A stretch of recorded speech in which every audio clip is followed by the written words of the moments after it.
নমস্কার বন্ধুরা, রকমারি রন্ধনের পক্ষ থেকে সকলকে স্বাগত। আজকে আমি একটা খুব সুন্দর একটা ইউনিক রেসিপি বানাবো। সেটা তো অনেকে খেয়েছেন বা খাননি, কিন্তু আমি আমার মতো করে করব, একেবারে নতুন ধরনের করবো। সেটা হচ্ছে আমি দুধ কুসুমের একটা ডেজার্ট বানাবো। দুধ কুসুমের ডেজার্ট বলতে অবভিয়াসলি প্রথমে আমি দেখুন 500 গ্রাম দুধ নিয়েছি, আর আমি এখানে 10টা মতন ডিমের কুসুম নিয়েছি। ডিমটা সিদ্ধ করে কুসুমটাকে আলাদা করে নিয়েছি। চিনি নিয়েছি, চিনি লাগবে চিনি। কর্নফ্লাওয়ার নিয়েছি আমি, আর হচ্ছে এর মধ্যে ভ্যানিলা এসেন্স নিয়েছি। এই ভ্যানিলা এসেন্সটা এইগুলোর কী কী নিলাম, দুধ নিলাম, ডিমের কুসুম নিলাম, চিনি, কর্নফ্লাওয়ার, ভ্যানিলা এসেন্স। আচ্ছা, এবার আমি ফার্স্ট যেটা করবো, আমি গ্যাসটা জ্বালিয়ে নিয়ে কড়াটা বসিয়ে দেবো। কড়াটা বসিয়ে দিয়েছি এবং কড়ার মধ্যে আমি 2টো এলাচ আগের থেকে গুঁড়ো করে নিয়ে কড়াতে রেখে দিয়েছি। এবার আমি দুধটা আমি এর মধ্যে দিয়ে নিচ্ছি।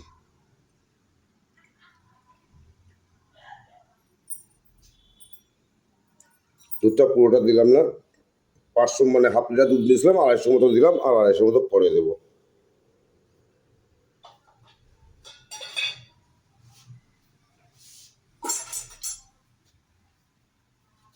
এবার দুধটাকে ভালো করে জাল দিয়ে দেবো। একটু গরম জাল দিয়ে বলতে একটু গরম করে দুধটাকে, কাঁচা ভাবটা কাটানোর জন্য দুধ একটু গরম করে নিচ্ছি। অত্যন্ত সুস্বাদু, এত ভালো খেতে জিনিসটা একটা করে দেখবেন। অনেক হয়তো জানেন না দুধ দিয়ে ডিমের কুসুম দিয়ে যে কত ভালো ডেজার্ট হয়, সেটার মধ্যে করে আমি দেখাবো। তো সামান্য 1 চিমটে মতন আমি নুন দিয়ে নিচ্ছি।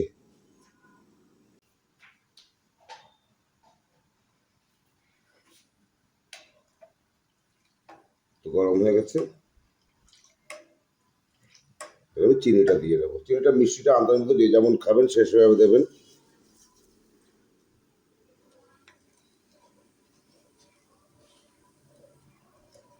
টোটালি একটা অন্য ধরনের রেসিপি, আপনার করে দেখবেন যে কত সুন্দর খেতে জিনিসটা হবে।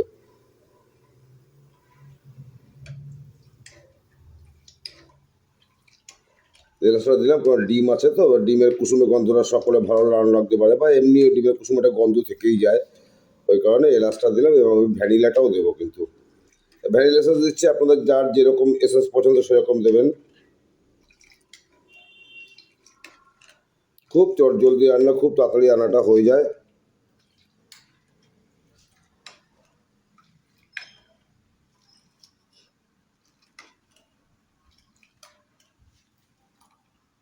দুধটা কিন্তু গরম হয়ে গেছে। হ্যাঁ, এবার আমি যেটা করবো, একটা একটা করে কুসুম কিন্তু ভেঙে ভেঙে গুঁড়ো করে দেবো এর মধ্যে। এক্ষেত্রে তখন হচ্ছে গ্যাসটাকে একটু কিন্তু সিম করে রাখবেন।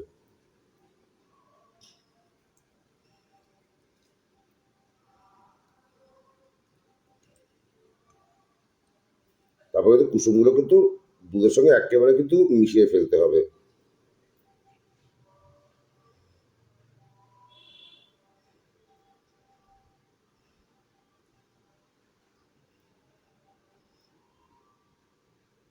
পরে প্রয়োজন লাগলে দুধ কিন্তু আপনার দিতেও পারেন সেটা। এবার যদি প্রয়োজন লাগে তখন দুধটা দেবো। এবার ডিমগুলো কিন্তু পুরোটা আমার দেওয়া হয়ে গেল। আমি এবার 1 চামচ ভ্যানিলাটা দিয়ে দিচ্ছি।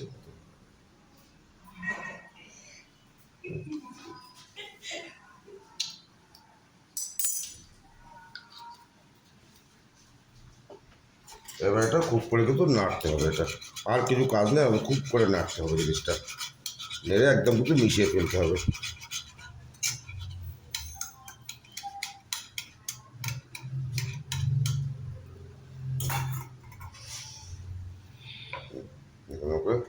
হাতা উল্টো পুল্টে ঘষে ঘষে, মানে যেভাবে হোক আপনাকে কুসুমগুলো কিন্তু এই দুধের সঙ্গে একেবারে মিশিয়ে ফেলতে হবে। একটু যেন দানা দানা না থাকে, দানা দানা থাকা যাবে না। হ্যাঁ, সেক্ষেত্রে বাজে লাগে মুখে পড়লে। তখন এরকম করে করে আপনাকে একটু সময় নিয়ে এই কাজটা করতে হবে। কুসুমটা পুরোটাই কিন্তু মিশিয়ে ফেলতে হবে। সেক্ষেত্রে একটা কাজ করতে হবে, অল্প দুধ দিয়ে সেটা আপনি মিক্সিতেও পেস্ট করে নিতে পারেন। মিশিয়ে নিয়ে তারপরে দুধের মধ্যে ঢেলে নিতে পারেন, সেটাও করতে পারেন। যার যেমন সুবিধা সে সেভাবে করবেন। এরকম করে পুরোপুরি জিনিসটা কিন্তু মিশিয়ে ফেলতে, খুব সুন্দর গন্ধ বেরিয়েছে এখনই ভ্যানিলা এসেন্সটা দেওয়ার পরে।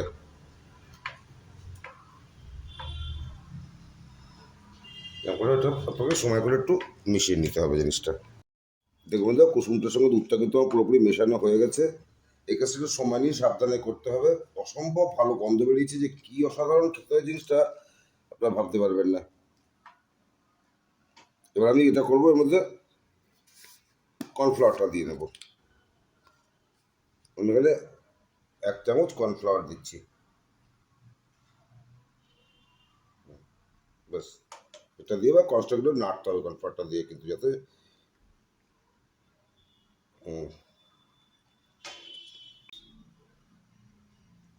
এবার গ্যাসটা কিন্তু আমি কিন্তু কনস্ট্রাক্ট কিন্তু সিম করে রেখে দিই, গ্যাসটা কিন্তু আর বাড়াইনি। আপনারা কিন্তু গ্যাসটা বাড়াবেন না, কারণ কর্নফ্লাওয়ার দেওয়া বা এ দেওয়া তার তলায় লেগে যাবে জিনিসটা কিন্তু।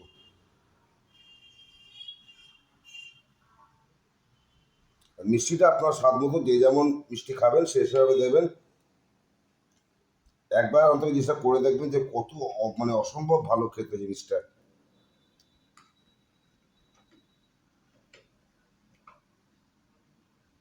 মানে মনে রাখার মতো একটা ডেজার্ট, যে কি সুন্দর খেতে, এত অপূর্ব, ভাবা যাবে না।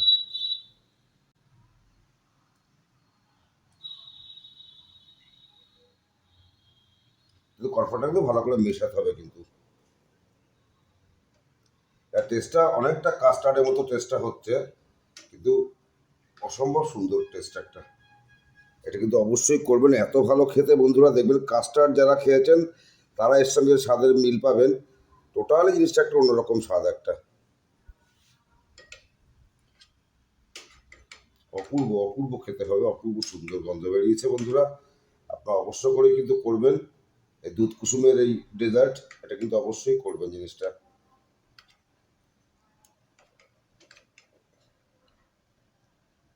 খুব ভালো গন্ধ বেরিয়েছে এবং এর থিকনেসটা কীরকম হয়ে আসছে। এবার কিন্তু আর বেশি সময় লাগবে না।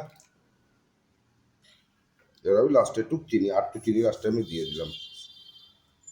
মিষ্টিটা সম্পূর্ণ আপনাদের উপর, আপনার কে কেমন মিষ্টি খাবেন সেইভাবে দেবেন, এর কোনো মাপের ব্যাপার নেই। তো মিষ্টি জিনিস একটু মিষ্টি মিষ্টি ভালো লাগে।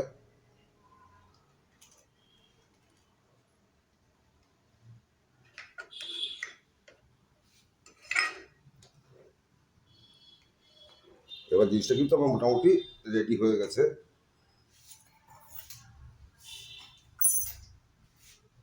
এবার ছোটো ছোটো বাটিতে আমি একটু সার্ভ করে দেবো জিনিসটা।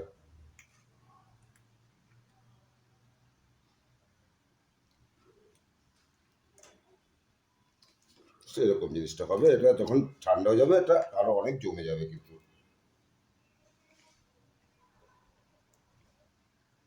এটা ডিম কুসুমের দইও বলতে পারেন, একটা অন্যরকম ভাবে একটা জিনিসটা হলো। দেখো যাই নাম দেবেন, যেটাই কিন্তু খেতে অসম্ভব মানে সুস্বাদু জিনিসটা হয়েছে।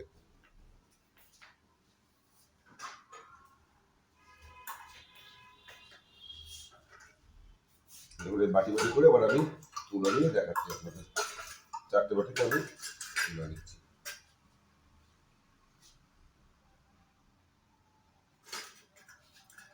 আর কিছু করার নেই, জিনিসটা আমার হয়ে গেছে। একদম ঠিক ঠিক থিকনেসটা এরকম থিকনেসটা আসবে, ভালো লাগবে। তাই বন্ধুরা করে দেখবেন। আপনার 2 ঘন্টা পরে আমি আবার জিনিসটা দেখাচ্ছি। দেখুন বন্ধুরা, 2 ঘন্টা পরে বের করে নিয়ে এসেছি, একদম জমে ক্ষীর হয়ে গেছে। এটা নতুন একটা নাম বলতে দুধ কুসুমের ক্ষীর। এটা অসম্ভব ভালো খেতে বন্ধুরা। আপনারা সকলে কিন্তু করবেন, অবশ্যই করবেন। করে কেমন লাগলো আমাকে জানাবেন। দেখলেন তো কত সহজ পদ্ধতিতে খুব সাধারণ ইনগ্রিডিয়েন্ট জিনিসটা হয়ে যায়, প্রত্যেকের ভালো লাগবে। নতুন বছরের নতুন রান্না, দুধ কুসুমের ক্ষীর। তাহলে এটাই থাকলো রান্নাটা। সকলে ভালো থাকবেন, সকলে এনজয় করুন, এবং প্লিজ আমাকে এগিয়ে যেতে সাহায্য করুন। আমার চ্যানেলটিকে সাবস্ক্রাইব করুন, সকলের পাশে থাকুন। সকলের সুস্থতা কামনা করে এখানে শেষ করছি বন্ধুরা, নমস্কার।